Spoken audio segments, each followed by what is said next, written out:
ఎవరు నువ్వు? నీతో జత కట్టడానికి వచ్చిన జానీ.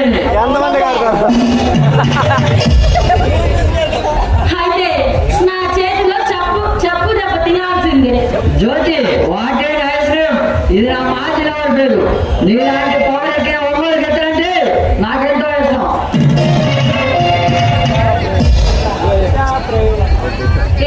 ఏమిటా మాటలు? పిచ్చాసుపత్రిలో చేరొచ్చిన వాళ్ళ? జ్యోతి నువ్వు నా జీవన జ్యోతి వస్తావని నేను నీ వెంటబడుతున్నా, కానీ నువ్వు ఇలా ఫోన్ చేస్తున్నావు. జానీ, నలుగురిని పిలిచి గోల్ చేయకముందే ఇక్కడ నుంచి బయలుదేరు. వెళ్తా. అప్పుడే అంత తొందర అయితే అలా? ఇప్పుడే కావచ్చింది. పని అయిపోగానే వెళ్ళిపోతా.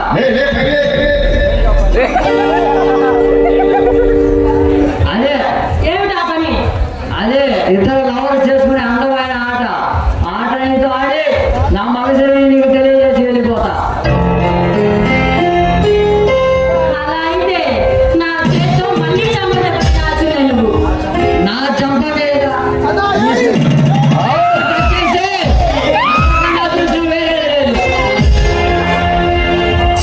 నీతో నాకు మాట్లాడు. నేను వెళ్తున్నా.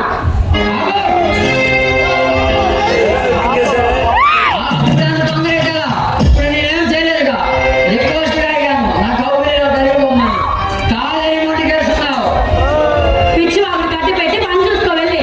లేదా అంటే నేను గట్టిగా కౌగిలించుకుంటావా?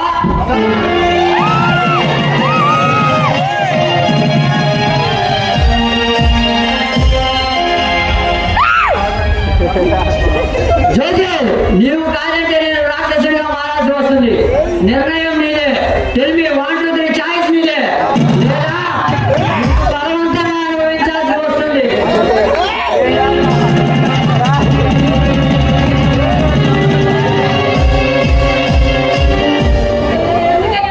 ఎవరన్నా నువ్వు మధ్య పనిలో ఉంటే మధ్యలో రాక్షసుడిగా అంటారయ్యా. నేనా పోలీసునా? నీలాంటి వాళ్ళని అంత చూడడానికి వచ్చిన విక్రమ్. నేనెవరో తెలుసా? ఒక రోజు తెచ్చుకోవడానికి విక్రమ్ అవసరం లేదు. ఆర్యకా తమ్ముడు జానీని ఎదుర్కోవాలని చూస్తే ఈ భూమి మీద జీవించలేవు. నీ వాసన అడిగినా నా గురించి చెప్తారా బచ్చా? ఆడదాని ముందు హృదయంలో పోషించే వాళ్ళని చాలా మందిని చూసా. నీలాంటి వాళ్ళని అంత చూడడానికి వచ్చిన విక్రమ్ ఇప్పుడు వదిలేసి వెళ్తున్నా. మరోసారి వచ్చినప్పుడు నా ప్రతాపానికి తెలియజేస్తా. అప్పుడు చూపిస్తా నా తలాక.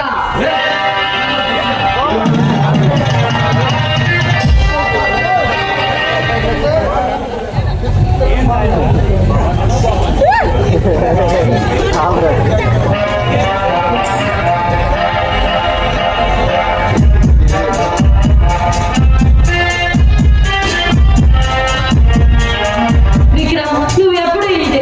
అంతా అయిపోయినాక వస్తావు. లేట్ వచ్చినా లేటెస్ట్ వస్తుంది విక్రమ్. నీ మాటలు నేను నమ్మను.